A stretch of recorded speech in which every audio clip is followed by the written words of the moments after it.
निकलो बाहर मकानों से, निकलो बाहर मकानों से, बाबा साहब का दूसरा नाम बाबा साहब का दूसरा नाम माननीय बहन कुमारी मावती जिंदाबाद जिंदाबाद जिंदाबाद, माननीय रणधीर सिंह बेनीवाल जिंदाबाद जिंदाबाद जिंदाबाद, माननीय बेनीवाल जी संघर्ष करो। साथियों को हाथ खड़े करके आप माननीय केंद्रीय प्रभारी जी का वेलकम करें।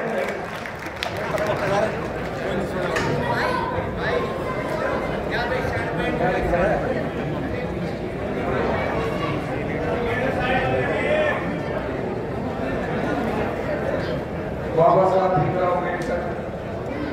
थोड़ा थोड़ा कर लेना, ये तो पीछे आ जाओ। देश के सबसे बड़े सूबे उत्तर प्रदेश की 4 बार रही मुख्यमंत्री आदरणीय बहन कुमारी मावती जी को अपना आदर्श नेता मानते हुए आज हरियाणा प्रदेश के थल में पूरे प्रदेश से आए बहुजन समाज पार्टी के पदाधिकारी, कार्यकर्तागण, शुभचिंतकगण इस कार्यक्रम के मंच पर उपस्थित प्रदेश के प्रभारी भाई प्रताप सिंह जी, प्रदेश के दूसरे प्रभारी भाई विशाल गुर्जर जी और इस प्रदेश के जो रात दिन इस प्रदेश में दौड़ने का काम कर रहे हैं और बहन जी का आशीर्वाद प्राप्त करके इस प्रदेश में प्रदेश अध्यक्ष के रूप में आपके बीच में उपस्थित है भाई कृष्ण जमालपुर जी, उपाध्यक्ष चौधरी सहीराम जी, हमारे बीच में जोन के प्रभारी और जो स्टेट की कमेटी में भी जोन के प्रभारी सभी हैं, राम कुमार सालवन जी, शकुंतला भट्टी जी, महेंद्र दलदल जी, गोपाल राणा जी, ब्रजपाल छप्पड़ जी, बलवीर मुंडे जी, मनोज ग्रोवर जी, दलवीर मान जी, रति राम जी, धर्मपाल तीकरा जी, नरेश सारंग जी और अन्य सभी मेरे जो जिम्मेदार व्यक्ति हैं मंच पर, उन सभी का सम्मान करते हुए प्रदेश की कमेटी, जिला कमेटी, विधानसभा की कमेटी, सेक्टर बूथ की कमेटी, मेरे बुजुर्ग नौजवान साथी, मातृशक्ति, बीबीएफ और गांव के सभी कार्यकर्तागण जो व्यवस्था में लगे हुए हैं, हमारे नौजवान साथी, उनका भी सम्मान करते हुए जो मिस्ट्री गीत हमारे बीच में मेहरा जी प्रस्तुत कर रहे हैं, उनकी पूरी टीम का धन्यवाद। जो हमारे बीच में सोशल मीडिया के बच्चे सोशल मीडिया का काम बहुजन समाज पार्टी का प्रचार और प्रसार करने का काम कर रहे हैं, उन सभी का भी मैं दिल की गहराइयों से धन्यवाद, आभार प्रकट करता हूँ। और इस सफल कार्यक्रम के लिए मंच पर उपस्थित सभी का और पंडाल में उपस्थित सभी लोगों का मैं बार बार धन्यवाद करता हूं कि आपने सफल कार्यक्रम करने का काम किया। सम्मानित साथियों, एक चीज हम कहना चाहते हैं, क्योंकि बहुत सारी चीजें आपके बीच में 2022 के बाद 2024 तक बीतने का काम हुआ। हम लोग 23 में यहाँ पे आए और 24 में गठबंधन भी करने का काम किया, लेकिन गठबंधन कामयाब नहीं हुआ। इस गठबंधन को कामयाब करने के पीछे किस तरह का काम करना चाहिए था, ये गठबंधन कामयाब क्यों नहीं हुआ, ये सारी बातें आपके बीच में करना चाहते हैं सम्मानित साथियों। माननीय साहब श्री कांशीराम जी ने एक बात कही थी सम्मानित साथियों कि जिस समाज की गैर राजनीतिक जड़ें कमजोर होती हैं वो समाज कभी राजनीति में प्रवेश नहीं करता, उसकी राजनीतिक जड़ें कभी मजबूत हो ही नहीं सकती।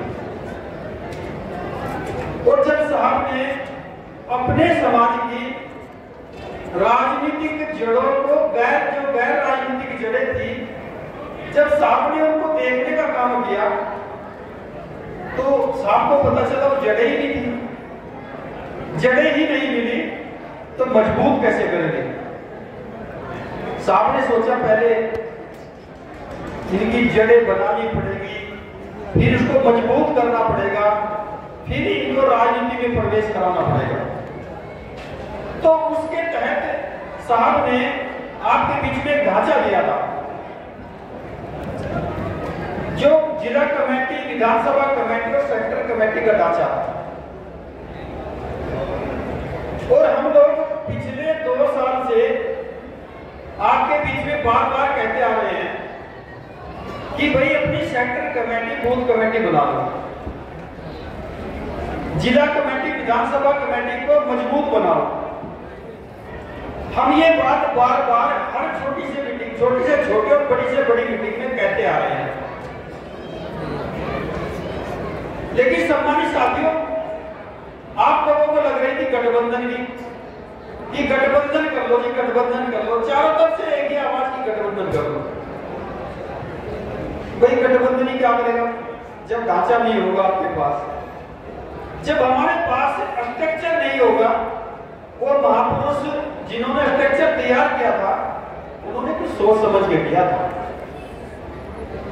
उन्होंने उसके पीछे बहुत बड़ा दिमाग लगाया, उन्होंने उसके पीछे गैर राजनीतिक जड़ों को मजबूत करने के लिए वो जड़ें बनाई। और वो जड़ें थी हमारी संगठन,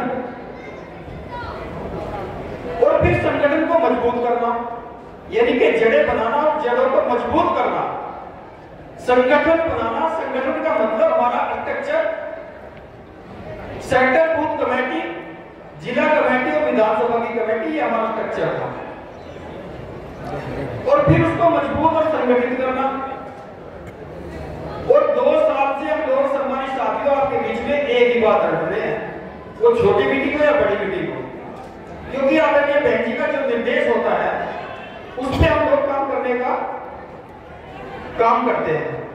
और सम्मानित साथियों, आप लोगों को लग रही थी कि हम लोग सेक्टर तो बनाए ना बनाए, कमेटियां बनाए ना बनाए, बस गठबंधन हो जाए, कुछ जादू हो जाएगा। और सम्मानित साथियों, जादू करने के लिए भी कला की जरूरत है। अगर कुछ जादू भी करोगे तो उसमें भी आपको कला की जरूरत पड़ेगी। बिना प्लानिंग के जादू भी सिरे नहीं चढ़ता। और सम्मानित साथियों, अगर आपके बीच में सेक्टर कमेटियां मजबूत होती, विधानसभा कमेटियां और बूथ कमेटियां मजबूत होती, तो सम्मानित साथियों को गठबंधन आपके बीच में कम से कम इतनी सीटें देता कि आप लोग 8 सप्ताह में भागीदारी में होते। भाई गलत तो नहीं कह रहा? अगर आप लोगों की सेक्टर कमेटियां मजबूत होती तो भागीदारी सत्ता में होती, आज हिस्सेदारी होती आपकी, सरकार जिसकी मर्जी बनती। लेकिन हमें जो लोग काम नहीं कर रहे थे वो तरह तरह की नेगेटिविटी फैलाने में, और जो लोग काम कर रहे थे उनकी टांग खींचने में लोग लगने का काम। ऐसा नहीं है कि हमारे पास वर्कर नहीं है, मजबूत वर्कर हैं। आप जितने वर्कर यहां बैठे हैं कई घंटे से, ये त्याग और तपस्या के मिशनरी वर्कर हैं, ये वैसे वर्कर नहीं बैठे हमारे पास। और खास करके जो बड़े पदाधिकारी हमारे, हम उनको कहना चाहते हैं कि नीचे जो सेक्टर का स्ट्रक्चर है आप लोगों को धमकाकर नहीं, प्यार से काम लेने की जरूरत है। भाई इनको तो बैठेंगे कहीं और एक जगह लेंगे। जो साथी जोश के साथ यहाँ पहुंचे हैं, मैं उनका दिल की गहराई से